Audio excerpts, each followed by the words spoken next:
வணக்கம். அக்ஷு சமையல்ல இன்னைக்கு மீன் கசி எப்படி செய்யறதுன்னு பார்க்க போறோம். முதல்ல அதுக்கு தேவையான பொருட்களை பார்க்கலாம்.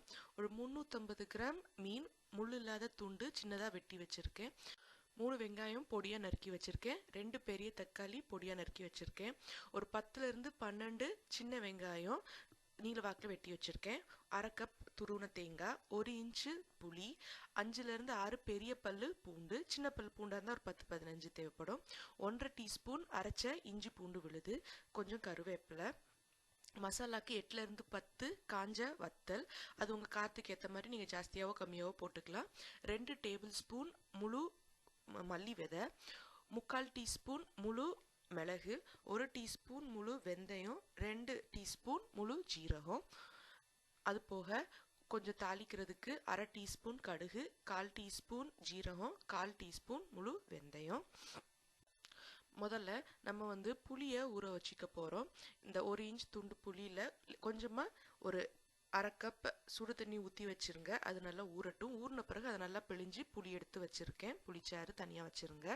அதுக்கப்புறம் ஒரு கடாயில் ஒரு டீஸ்பூன் தேங்காய் எண்ணெய் சேர்த்துக்கோங்க. அது இந்த டிஷ்ஷுக்கு ரொம்ப மணமாக இருக்கும்.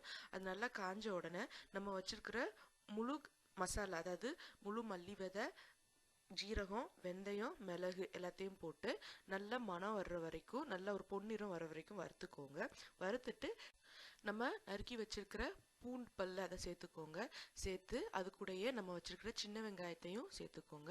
சேர்த்து இதுவும் நல்லா ஒரு பொன்னிறம் அது நல்லா சாஃப்ட் ஆகணும். அது வரைக்கும் வறுத்துக்கோங்க. அந்த வெங்காயம் பூண்டுலாம் நல்லா சாஃப்ட் ஆனதுக்கப்புறம் நான் வத்தலை சேர்க்க போகிறேன். வத்தலை முதலே சேர்த்தீங்கன்னா கரிஞ்சிரும். நான் அதனால் அது கடைசியாக சேர்த்துருக்கேன். அதுக்கப்புறம் கருவேப்பிலை இருந்ததில் பாதி கருவேப்பிலையும் சேர்த்துக்க போகிறேன். சேர்த்து எல்லாம் வறுத்ததுக்கப்புறம் கடைசியாக வச்சிருக்கிற 1/2 கப் தேங்காய் துருவலையும் சேர்த்து வறுத்துக்கோங்க. ரொம்ப திக்காக வேண்டாம், தேங்காய் ஜாஸ்தியாக இருக்குன்னா ஒரு 3ல் 1 கப் தேங்காய் துருவல் சேர்த்துக்கோங்க. சேர்த்து நல்லா வதக்கிக்கோங்க. வதக்கி அந்த தேங்காயும் லேசாக நல்லா வதங்கி பொன்னிறம் வந்ததுக்கப்புறம் நம்ம இதை ஸ்டவ்வை அணைச்சிடலாம். அணைச்சி இதை கொஞ்சம் ஆற விடுங்க.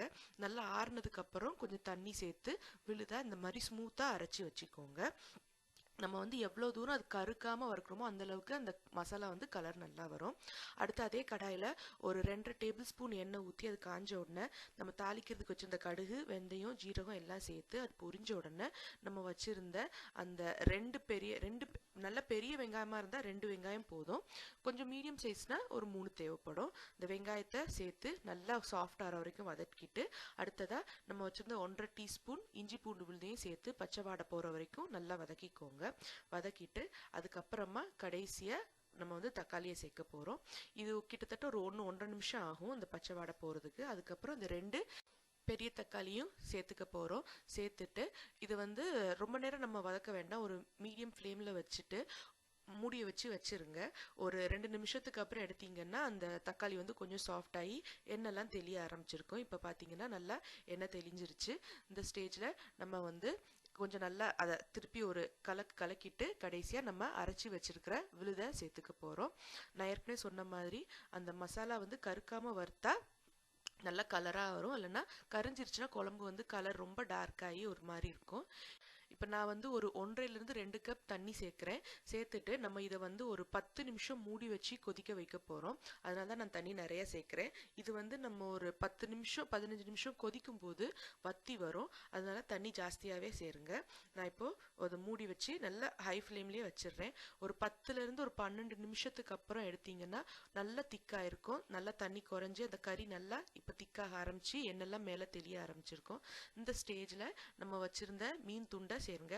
முக்கால்வாசி நான் இதுக்கு மீன் இல்லாத ஃபில்லட்ஸாகவே சேர்க்க பார்ப்பேன். உங்ககிட்ட நல்ல துண்டு மீன் முள்ளோடு இருந்துச்சுனாலும் பரவாயில்ல, சேருங்க. உங்களுக்கு எந்த மீன் விருப்பமோ சேருங்க. சேர்த்துட்டு மறுபடியும் மூடி வச்சு அந்த மீன் வேகிறதுக்கு ஒரு 5 நிமிஷம் கொடுத்துட்டு திறந்தீங்கன்னா மறுபடியும் எண்ணெய் தெளிஞ்சு இருக்கும். கறி தயார். உங்களுக்கு எவ்வளோ தூரம் கன்சிஸ்டன்சி தேவையோ அந்த அளவுக்கு நீங்கள் தண்ணி சேர்த்துக்கோங்க. இன்னொன்று, இந்த கறி கொஞ்சம் ஆறுறதுக்கு அப்புறம் நல்லா கெட்டியாகும். ஏன்னா நம்ம தேங்காய் மசாலாலாம் இருக்கிறதுனால. கடைசியாக மிச்சம் இருந்த கருவேப்பிலையை போட்டு ஒரு 1/2 டீஸ்பூனோ 1 டீஸ்பூனோ தேங்காய் எண்ணெயும் சேர்த்திங்கன்னா நல்லா மணமாக இருக்கும்.